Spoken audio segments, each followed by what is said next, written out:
Agora vamos falar das aplicações. A primeira aplicação que a gente vai ter é o atrito. A força de atrito é uma força de contato e, além disso, ela sempre resiste ao movimento. Ou seja, não importa se você está sentindo para a direita, para a esquerda, para baixo ou para cima, do tanto que exista contato entre superfícies, no caso, entre a superfície do nosso objeto e outra superfície qualquer, existirá atrito. O que é isso. Seria essa seria a natureza da força de atrito. Como uma força de contato, apesar de do que está escrito no desenho, a força de atrito é tangente à superfície. Então, a força de atrito estaria aqui. A força normal, que também é uma força de contato, atua na superfície. No caso, na interface entre a superfície e o objeto.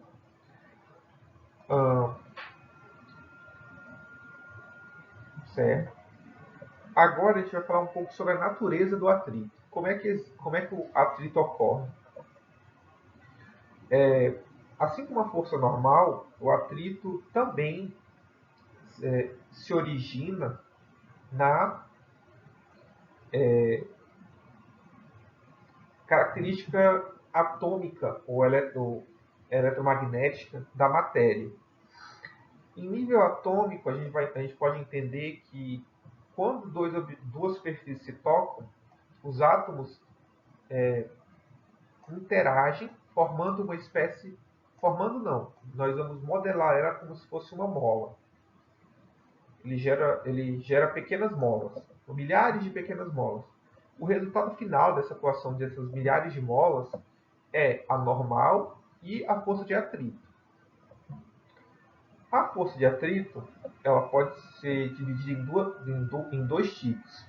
A estática, que é a maior em módulo, e a cinética, que é menor que é um pouco menor e, dependendo da velocidade, constante e durante o movimento.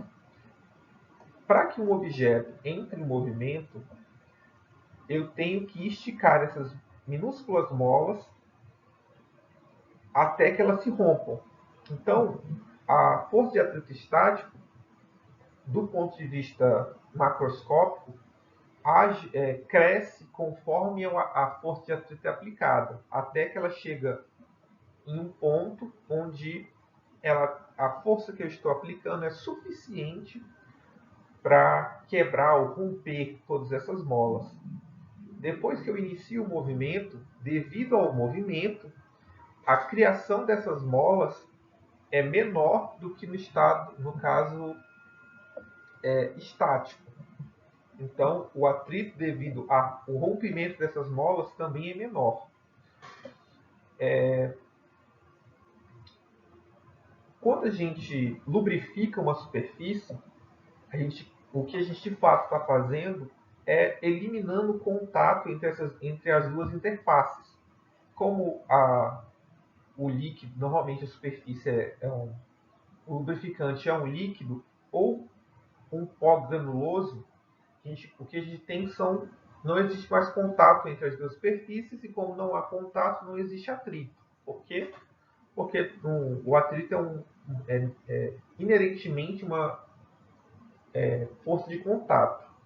Além disso, a gente tem que o atrito independe da área de contato. Então, se eu tenho uma área de contato, se eu tiver um retângulo, não importa a superfície que eu coloco no chão, o atrito é sempre o mesmo. E aí o questionamento que surge tá, mas se eu empurro uma mesa ou uma cadeira em pé ou deitada, a dificuldade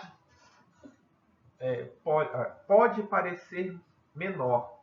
mas no caso ela é a mesma, porque o atrito independe da área de contato, então o atrito vai ser o mesmo. Um fato divertido é que se você conseguir pegar duas chapas de metal e conseguir criar superfícies extremamente polidas e, num ambiente de vácuo, unir essas duas superfícies polidas, você vai ter uma solda frio. Ou seja, elas não vão mais se soltar, elas vão se soldar como se eu tivesse fundido os dois metais. Isso é um resultado muito divertido, porque se o atrito é criado pela união, pela criação de pequenas molas, se eu crio superfícies extremamente perfeitas ou polidas, a ideia de que ainda existe atrito, apesar dessas superfícies serem extremamente polidas, é divertido. A relação entre a força de atrito e a normal a ela é diretamente proporcional. Então, o módulo da força de atrito é igual a uma constante vezes o módulo da força normal. No caso, esse coeficiente é chamado de coeficiente de atrito estático, no caso estático, e cinético, no caso cinético. Vamos realizar a primeira aplicação, no caso, de fato. A gente vai tentar descrever qual vai ser o movimento ou qual vai ser a aceleração que esse bloco vai sofrer ao se deslocar sobre uma superfície com atrito. Para a gente iniciar nossa descrição de movimento, é importante a gente saber quais são as forças que atuam sobre esse corpo, em que direção elas estão atuando. Para a gente fazer ter esse entendimento, a gente introduz o diagrama de forças. O diagrama de forças ele vai depender do referencial, então é importante escolher o referencial com cuidado. Nessa aplicação, o referencial é eixo X paralelo à horizontal e eixo Y na vertical.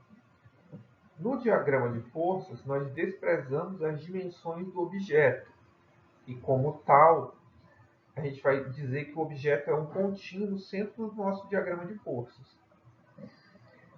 Nesse diagrama de forças, no caso desse bloco, a gente tem na direção Y a força normal e a força peso, e na direção X nós temos uma força F qualquer e a força de atrito. Quando a gente aplica a segunda lei de Newton, que relaciona a resultante das forças com a aceleração, é conveniente e até mais simples que nós separemos as componentes x e y. Ou seja, na direção x eu vou ter a somatória das forças, ou a somatória das componentes das forças na direção x vai ser igual a massa vezes a aceleração na direção x. Mesma coisa para a direção y. A direção y ela tem uma questão a mais, porque pela lei de Newton, realmente pode existir uma aceleração aqui. Mas por que ela vai ser igual a zero? Ela vai ser igual a zero porque no caso onde nós não temos uma força atuando na direção vertical ou na direção perpendicular à superfície de contato de modo efetivo, a aceleração é igual a zero. Nós não observamos no nosso cotidiano objetos se movendo verticalmente espontaneamente, ou seja, um objeto não flutua de forma espontânea. Por isso, a aceleração na direção y vai ser igual a zero. No e-book referente à dinâmica, é feito um exemplo onde a gente tem uma força atuante, uma força F nesse caso, que tem uma componente na direção Y. E nesse momento a gente faz toda uma consideração que pode ser acompanhada no e-book.